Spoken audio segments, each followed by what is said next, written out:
Welcome to Ecoholics. In this lecture, we'll understand the concept of GDP, that is Gross Domestic Product, an important concept for UPSC Civil Services examination, and this is an important topic for your 12th standard examination as well.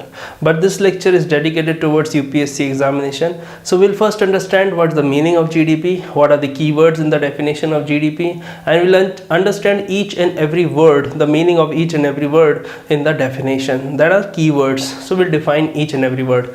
Apart from this, after that we'll see that who calculates GDP in India and what are the important methodologies to calculate gross domestic product and how it is different from national income. So here we'll start our conversation with GDP. Now the GDP as defined as it is the final value of all the goods and services produced within a domestic territory in a particular financial year. So this is the definition.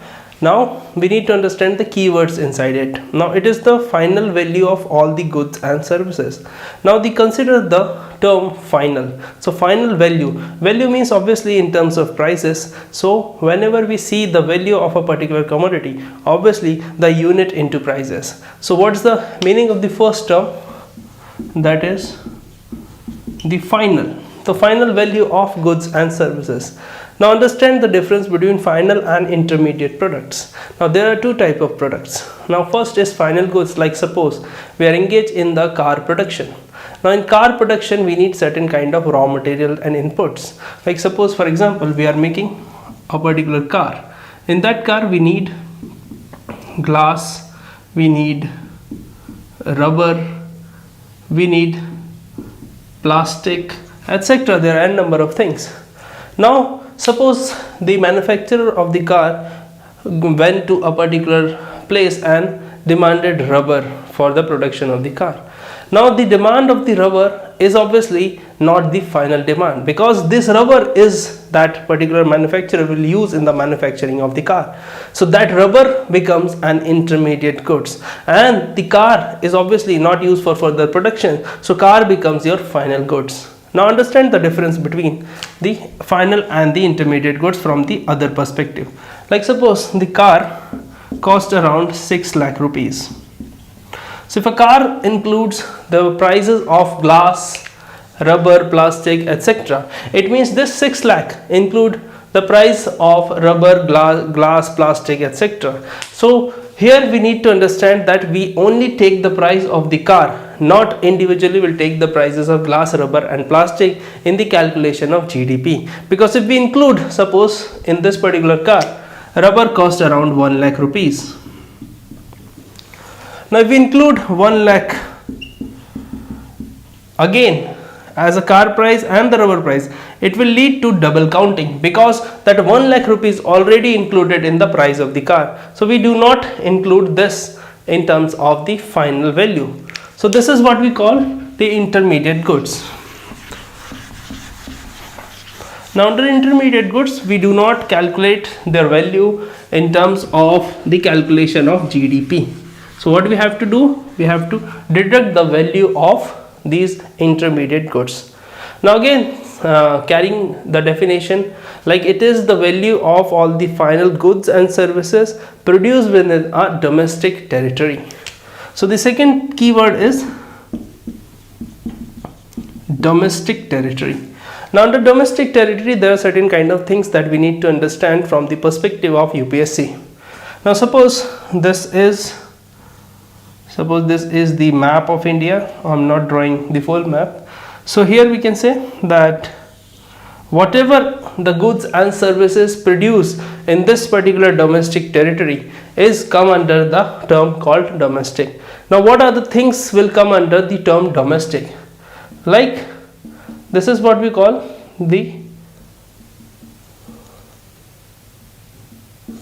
there are two types of zone. This is what we call the 12 up to 12 nautical miles. The border of the country is known as what we can say that this is a territory of India as well.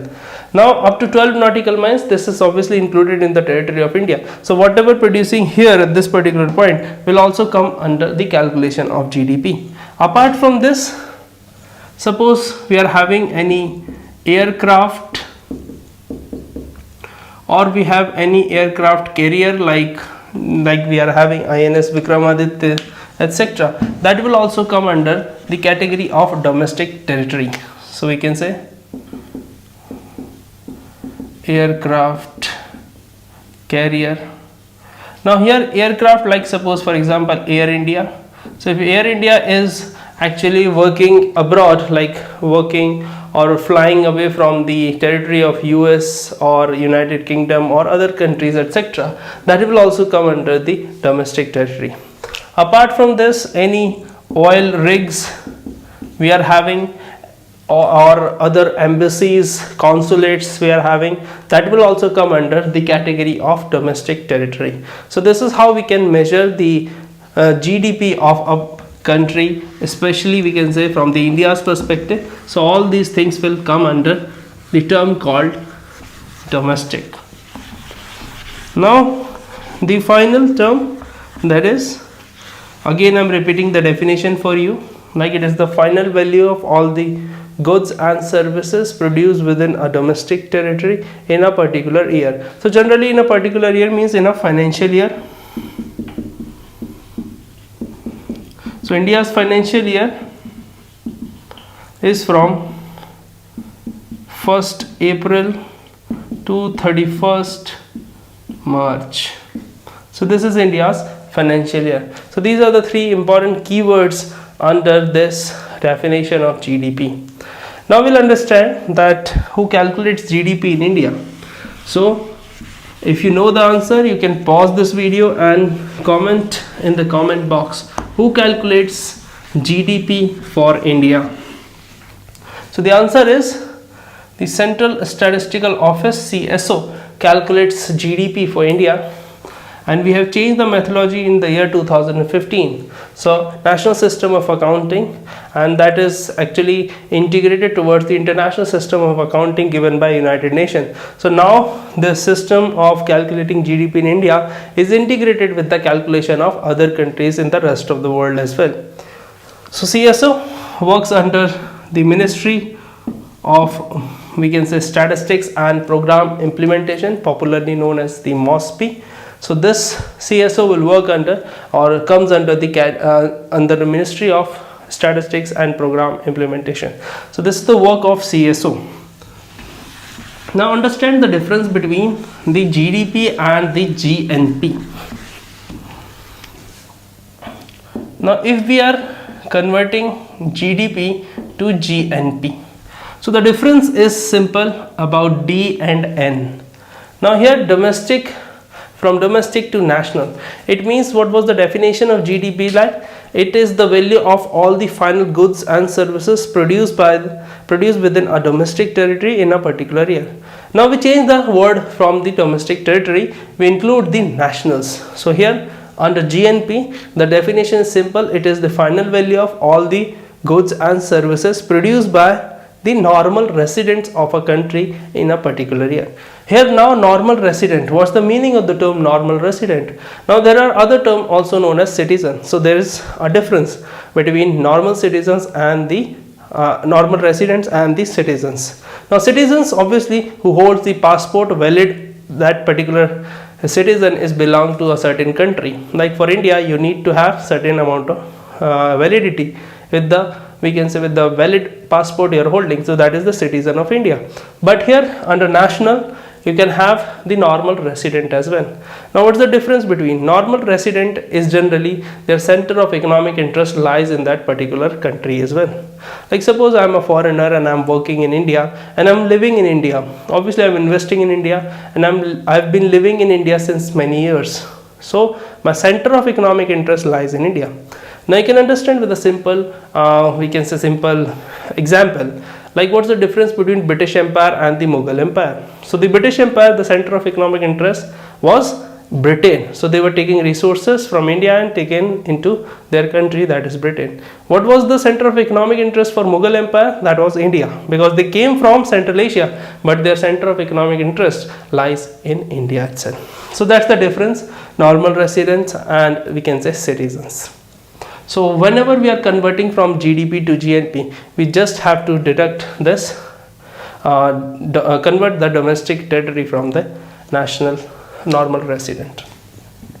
Now if we say that we are converting GNP to NNP, net national product. Now the net national product, there is one difference, like difference of G and difference of N. So here the gross and from net. Now there is a one term called depreciation. Now depreciation means when a particular capital asset suffers from wear and tear losses due to lapse of time.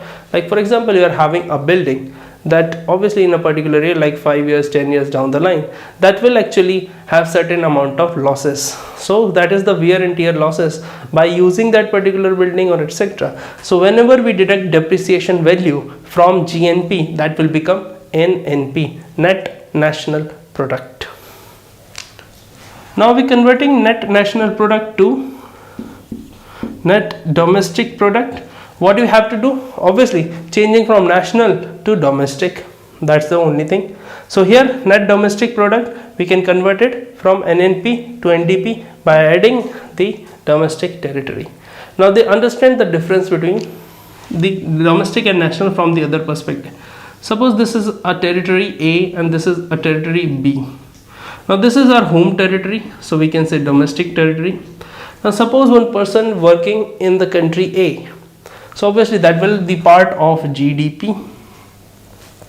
But a person, a resident, we can say a citizen of A but working in a country B. Suppose this is a citizen working in country B, but this that particular person, their contribution will not be included in the GDP of A, but they will be included into GDP of B.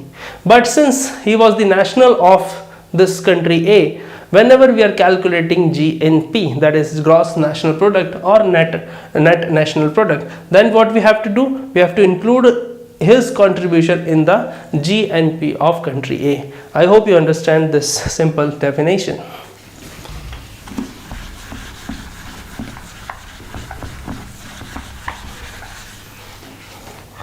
So we are looking into the perspective of GDP, NDP, NNP, etc. So you can convert everything from these gross net products. So this is how we can define the GDP, NNP in simple sense for UPSC perspective. And for the 12th standard level economics, you have to refer certain formulas, etc. So in the next lecture, we'll understand the definitions like methodologies. Like there are 3 methodologies to calculate national income. So which sector in India is preferring which methodologies, we will see in the next lecture. I hope you understand this lecture. Please like, share and subscribe Ecoholics and click on the bell icon so you'll get the notification of each and every lecture. Apart from this, do comment in the comment box if you want any other topic or any suggestion if you have for us, do mention in the comment box. And I just want to tell you that we are having the mobile app of Ecoholics, and in that mobile app you will get the full courses of economics optional, Indian economic services, economics for general studies, UPSC civil services, econometrics, mathematical economics and many other subjects. For that, visit our website ecoholics.in. So thank you so much. Have a nice day.